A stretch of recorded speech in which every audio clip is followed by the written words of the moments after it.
walk through the house a little bit for us? Absolutely. Charlene, help me shoot this house. I love this property. It's so beautiful. Yeah, check this out. The door's like 14 feet tall. It's crazy. So you can navigate by clicking the little like circles or scan positions, and those are obviously visual perspectives that give you a 360-degree view, or you can click on the floor plan. So if I click on the deck, I'm sent outside to the deck. Or if I want to jump directly to the laundry room, because that's important to me, I can do that. Mhm. What we noticed when we watch people use the tours is that often they use the floor plan to go directly to the thing that they're interested in. So they read the room label, they say, oh yeah, kitchen, I need to know what that looks like.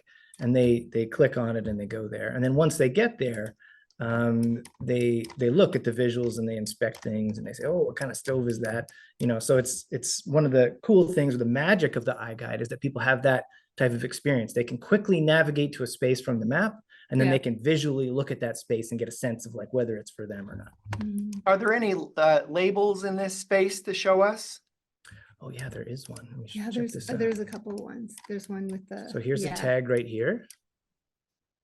So this tag shows a little pet dining area, which is pretty cool. Tags are great. They allow you to identify anything in 3D space, add photos, add text, you can add videos, you can add all sorts of stuff. They're a great way to make the tour, richer, more valuable, and they're valuable outside of residential real estate because you can tag anything, electrical panels and water heaters, as well as, granite countertops and pet food bowls.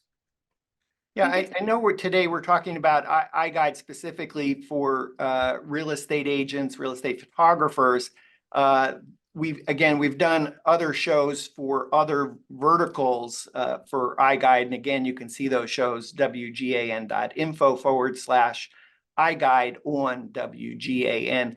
There's a little icon of a person there at the top. Is that the real estate agent for this property? It is, yeah. Dave.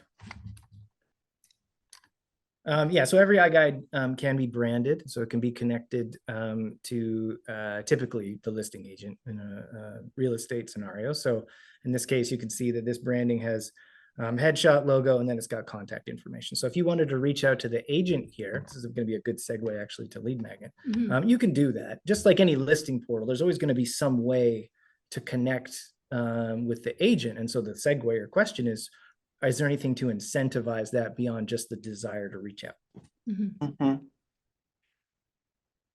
And so I see some buttons in the bottom right, and one of those buttons looks new for me in the bottom right. Yeah. Oh, it is. It is. It is new. It's sort of funny. So one of them is VR. So we've always had VR. That's the thing. It's having a new renaissance right now with Meta. But the button next to it is the Lead Magnet button. So from a buyer's perspective, they could click that, but we don't really expect people necessarily to find a random button and click it. The way Lead Magnet works, and I'll show it to you in a second, is that if someone is viewing the tour after a certain period of time, around about 30 seconds, or after a series of clicks, this pop-up will automatically pop up. So it's not something they have to find, because obviously the likelihood of them finding it is low. So I'm gonna click it, the big reveal here. So this is it. It's a pop-up form. Okay, so let's pause there for a second. So had this been a live walkthrough by a potential buyer of the home, that either after a predetermined amount of seconds or based on maybe a number of clicks, this would have popped up automatically.